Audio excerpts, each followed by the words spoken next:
মা বোনদের যে মাসিক হয় ওনারা তো এই কারণে রোজা রাখতে পারে না, তো এই রোজাটা তো পরবর্তীতে কাজা করতে হয়। তো যদি কোনো মা বা কোনো বোন পিল খেয়ে সে মাসিকটাকে বন্ধ রাখে এবং এই অবস্থায় সে রোজা রাখে, তাহলে কি তার রোজা হবে কিনা এটা উনি জানতে চেয়েছেন। তো আসলে বিষয়টা একটা গুরুত্বপূর্ণ বিষয়। আর এই মা বোনদের মাসিক হওয়াটা এটা তো আসলে মানুষের হাতে না, এটা খোদা প্রদত্ত, আল্লাহর দেওয়া। এটাও ওনাদের জন্য বড় স্বস্তির কারণ। অনেক সময় এটা যদি কারো না হয়, বন্ধ হয়ে যায়, সে বিপদে পড়ে যায়, মুসিবতে পড়ে যায়। এই জন্য আমার মা বোন যারা আছে তাদেরকে এই মাসালাটা আমরা বলে দিব। আমার ওই ভাই যেটা জানতে চেয়েছেন, এখানে শরীয়ত যেটা বলে সেটা হলো যে মানব দেহের জন্য ক্ষতিকর কোনো পদক্ষেপ নেওয়া যাবে না, নেওয়া উচিত না। আল্লাহ তাআলার সৃষ্টির একটা সৌন্দর্য, মা বোনদের মাসে মাসে যে একটা মাসিক হয়, ঋতুস্রাব হয়, এটাই ওনাদের জন্য, জীবনের জন্য একটা সৌন্দর্য এবং শরীরের জন্য একটা স্বস্তিকর। এটা যদি যথারীতি হয় তাহলে ওনাদের দেহটা ঠিক থাকে। আর এটা যদি যথারীতি না হতে পারে, কেউ যদি পিল খেয়ে বা ঔষধ খেয়ে বন্ধ রাখে, তাহলে মানব দেহে এটা ক্ষতিকর হতে পারে, তার দেহের জন্য এটা বিপর্যয় টেনে আনতে পারে। তো মানব দেহে যেই কারণে, যেই ঔষধ সেবনের কারণে বা যেই পদক্ষেপ গ্রহণ করার কারণে মানব দেহের ক্ষতি সাধন হয়, সেটা শরীয়ত না করাই উদ্বুদ্ধ করেছে। এই কাজ শরীয়ত না করাকে কি করেছে? উদ্বুদ্ধ করেছে।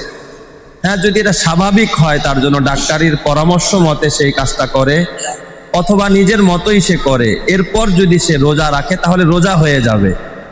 পিল খেয়ে মাসিক বন্ধ রেখে যদি কেউ রোজা রাখে তাহলে তার রোজাও হয়ে যাবে, নামাজও হয়ে যাবে। নামাজ রোজায় কোনো সমস্যা হবে না, নামাজ রোজা হয়ে যাবে। তবে এই ব্যাপারে শরীয়ত তাকে উদ্বুদ্ধ করে না, বরং এই ব্যাপারে তাকে আরো নিরুৎসাহিত করে। কেন? যাতে করে এই কাজ করলে তার শরীরের জন্য একসময় কি হইতে পারে? ক্ষতি আসতে পারে, ক্ষতি হতে পারে।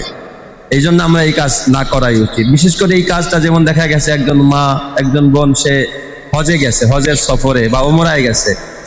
এখন তার তো সময় একেবারে লিমিটেড সময়, এই সময় সে থাকবে, উমরা করবে, হ্যাঁ, বা হজ করবে। ঠিক এই সময় তার এখন মাসিকের সময় এসে গেছে। এখন সে কি করবে? এটা তার জন্য জরুরত, এর বিকল্প কিছু নাই। সে বাংলাদেশ থেকে আবার গিয়া কাজ করা, বা বিকল্প যেটা আছে তোয়াফের পরিবর্তে যেই তার জন্য যে বিধান আছে সেটাও যদি সে না পারে, সে যদি চিন্তা করে যে না, আমি এখন পিল খেয়ে বা ওষুধ খেয়ে আমার মাসিকটা বন্ধ রেখে আমি যথারীতি হজের কাজগুলো আঞ্জাম দিব, ওমরার কাজগুলো আঞ্জাম দিব, এটা তো জীবনে মানুষ একবার অথবা দুইবার। কিন্তু এই যে নিয়মিত যদি কেউ রমজান মাসে এটা করে, তো এটা স্বাস্থ্যের জন্য যদি ক্ষতিকর হয় তাহলে এটাকে আমরা নিষেধ করি, না করাই উচিত।